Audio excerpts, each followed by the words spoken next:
Hey, how's it going? Dylan here. Today we're taking a look at The Nightingale, directed by Jennifer Kent. I was lucky enough to go see this at Adelaide Film Festival this week, here in my hometown of Adelaide, obviously.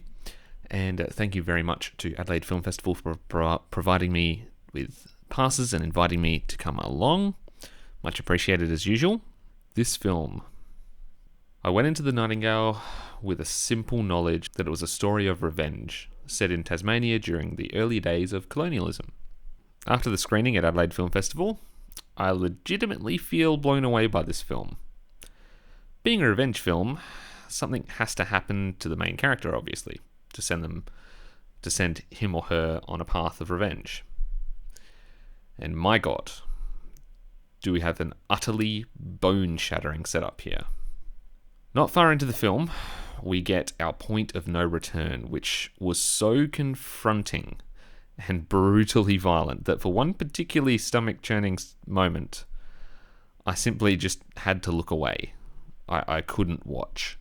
And it was one of those moments where you think to yourself, surely that's not going to happen. Surely they're not going to do this. And slowly your mind kind of goes, oh, I think it's going to happen. It's going to happen. Oh, they're actually going to do this. Oh, and you can't quite look away right until the moment, which I forced myself to because it was a bit too intense for me. And I'm pretty hard to kind of shake like that. But this really takes the cake.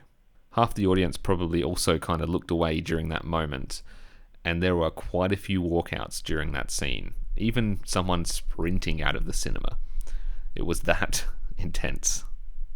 There's no getting around the facts. This film has a multitude of brutal rape scenes. Not to mention the goings-on that had me forcing myself to look away. So be warned, The Nightingale is not for the faint of heart. Massive trigger warning here. Ainsley Franziosi, I hope I said that right, plays our lead character and gives one hell of a performance, showing a huge amount of range here. The real star of the film to me, though, is Bakely Ganambar, who does a fantastic job as Billy, an Aboriginal tracker who helps our lead track down the villains. Our villains are played by Sam Claflin and Damon Herriman. Both show skill in being utterly deplorable British soldiers, which is all they really need to do here, and they do it well. Jennifer Kent shows real skill here, and the story threads often don't go exactly where you think it would go, along with very tight direction and editing during these high-intensity scenes. In the end, The Nightingale does unfortunately have a rather limited appeal due to the brutality of much of it.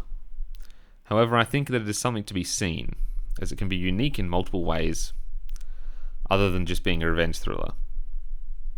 For example, it melds racism seamlessly into its narrative, being set at a terrible time in Australia's history, and definitely doesn't shy away from showing all of it. My main gripe was actually at some points felt a little bit too slowly paced. It could do with a little bit of editing possibly during the middle of the film. Go see this if you think you can handle it, because it's a great piece of new Aussie cinema. I just don't think I could really stomach it anytime soon. Hope you enjoyed my review of The Nightingale from Jennifer Kent. Thanks to Adelaide Film Festival for inviting me along, as usual. Leave a like if you enjoyed the video, subscribe if you want to see more, hit that bell button to be notified of new uploads as they become available.